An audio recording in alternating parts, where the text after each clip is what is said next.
Today I will explain the 2021 American horror film, Fear Street Part 1, 1994. This video tells the story of a group of teenagers in a small town named Shadyside who are terrorized by an ancient evil responsible for a series of brutal murders that have plagued the town for centuries.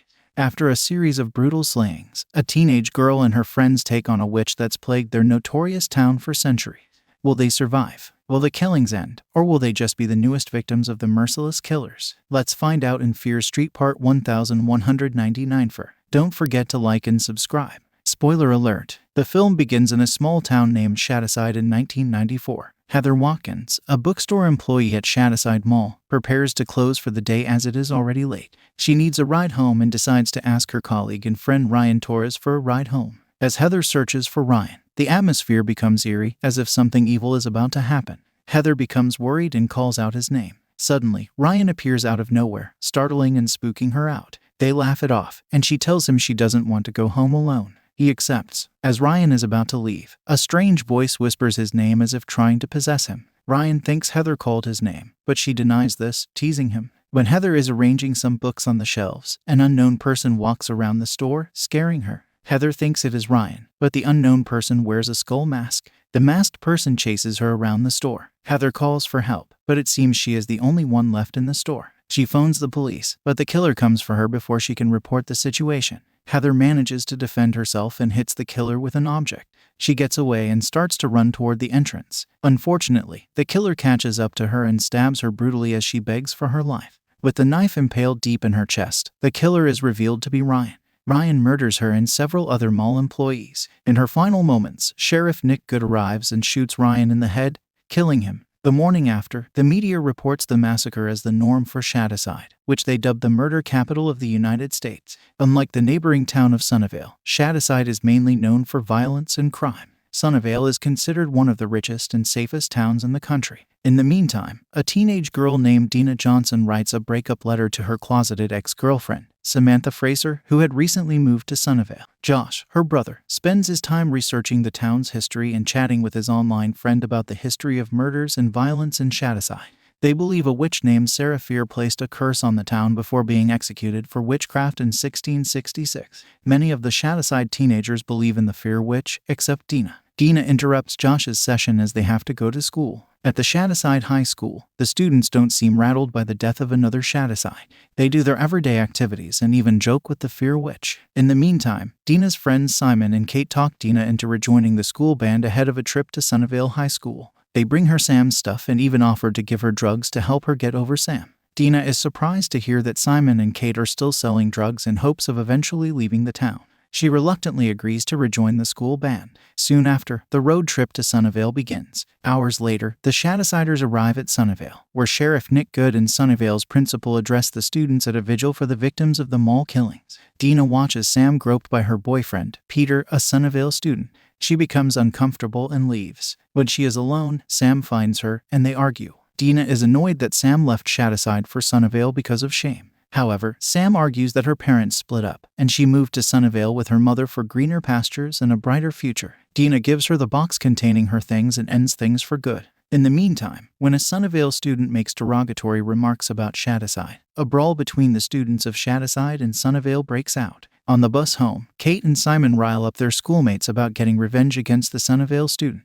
They cheer her on while Dina is by herself. Suddenly, Dina notices Peter tailgating the bus carrying the Shadyside students. In a rage, Dina almost throws a large cooler at the car in retaliation. Suddenly, Dina's nose starts to bleed. The nosebleed causes her to lose her grip on the cooler, and Peter's car crashes. Sam survives and sees a vision of Sarah Fear before Dina and her friends arrive to help her out. Sam has a nosebleed and vomits blood before being taken to the hospital. Momentarily, Sheriff Nick questions Dina and her friends, but they refuse to tell him what happened.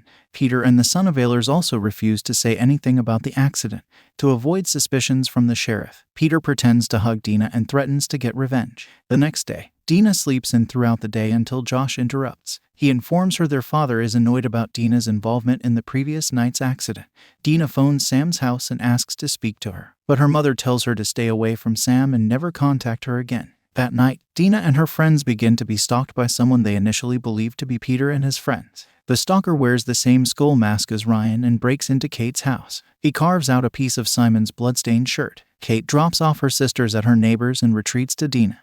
Dina becomes infuriated and decides to visit Sam at the hospital to warn her and Peter to back off. Josh tags along too. However, when Dina and her friends visit Sam, she reveals that Peter has been with her all night. Sam assumes Dina is just mad that she can't move on and hurls hurtful words at her. In the meantime, Josh, who has a crush on Kate, impresses her by using a trick to get her snacks from the vending machine. Back at Sam's ward, the masked killer, now dubbed Skull Mask, suddenly appears from nowhere and stabs Peter. Sam and Dina are horrified. Skull Mask then proceeds to murder several others in the hospital. When Skull Mask attacks Sam, Dina defends and discovers the masked killer is an undead Ryan. Sam and Dina go to the police for help but fail to convince Sheriff Nick. The sheriff thinks they are hallucinating since Ryan was presumed dead. The deputy officer orders the girls home when Dina pretends to attack him. She steals his gun. In the meantime, Simon urines and is distracted by a girl singing to herself on the street. Simon approaches her, but she attacks him and attempts to kill him. At the hospital, Sam and Dina return and begin to search for Simon.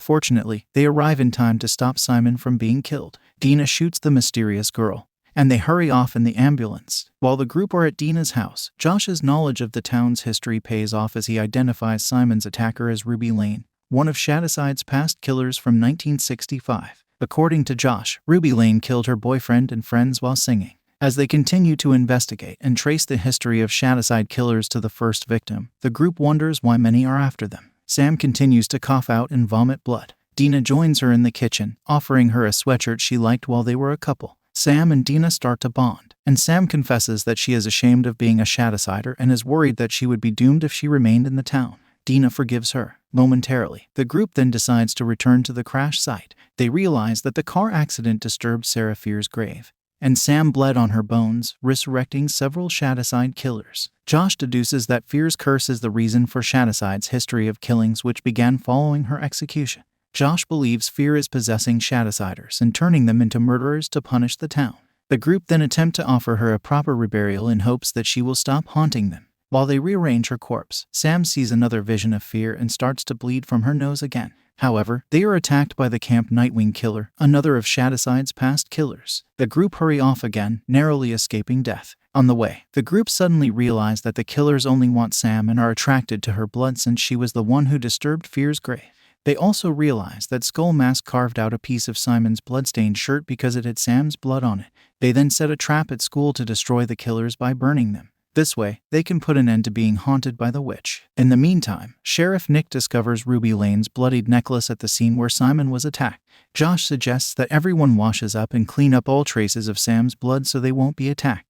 When Sam and Dina are alone together, Sam confesses she is still in love with Dina, and they make out intensely. They're all over each other, forgetting their present concerns. In the meantime, Kate says she doesn't want to be alone and asks Josh to stay with her and help her wash up. When alone, Josh seizes the opportunity and makes out with Kate too. Simon is alone and touches himself. Momentarily, the group regroup and continue with their plan to use Sam as bait to lure out the killers. Soon after, all four killers invade the building, walking past the others and heading straight for Sam. The group sets them ablaze as soon as the killers are trapped, but they manage to reanimate. The group is terrified and out of options. Kate suggests that since the killers are after Sam, she must be sacrificed to stop them. The group agrees, but Dina protests, not wanting her lover to die. Sam reluctantly agrees with the group to be sacrificed despite Dina's protests.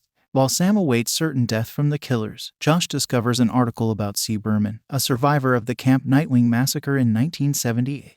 The group then save her. According to the article, C. Berman claimed to have seen the witch. They attempt to call her but receive no answer. While everyone panics, Sam finds out from the same article that C. Berman died but was resuscitated. By dying, C. Berman cheated death at the hands of the Camp Nightwing killer. The group then realizes Sam has to first die to be saved. In the meantime, Sheriff Nick visits an unknown person and leaves a note warning that Sarah Fear is back. They organize a plan to kill and revive Sam using drugs from a supermarket pharmacy. There, Dina confesses her love for Sam and her fear that she will be doomed if she remains in Shadowside.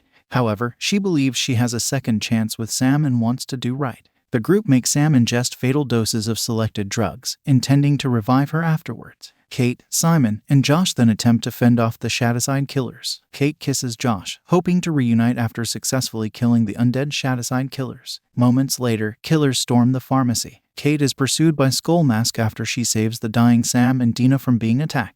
Dina then decides to drown Sam, with her consent, in a crab tank instead since she cannot bear to ingest more drugs. Meanwhile, Simon escapes Ruby Lane. However, Kate and Simon end up being killed. Kate dies at the hand of Skull Mask, while Simon is killed by the Camp Nightwing Killer. Josh is almost killed by the Camp Nightwing Killer before Dina finally drowns Sam, causing the killers to disappear. She then revives her using a combination of EpiPens and CPR. At first, Sam doesn't regain consciousness, but after a few minutes, she wakes up. Josh is traumatized by the death of his friends. Afterwards, the police interrogate the trio about the incident, but they refuse to say what happened. Sheriff Nick apologizes to Dina for not believing her when she asks him for help. Eventually, the police department decided to blame Simon and Kate, as they were known for selling drugs. Dina disapproves, but since the story fits the narrative, she painfully agrees to allow her friends to go down for the incident at the mall. Josh helps a felon at the station named Martin, who promises to help Josh if he ever needs help.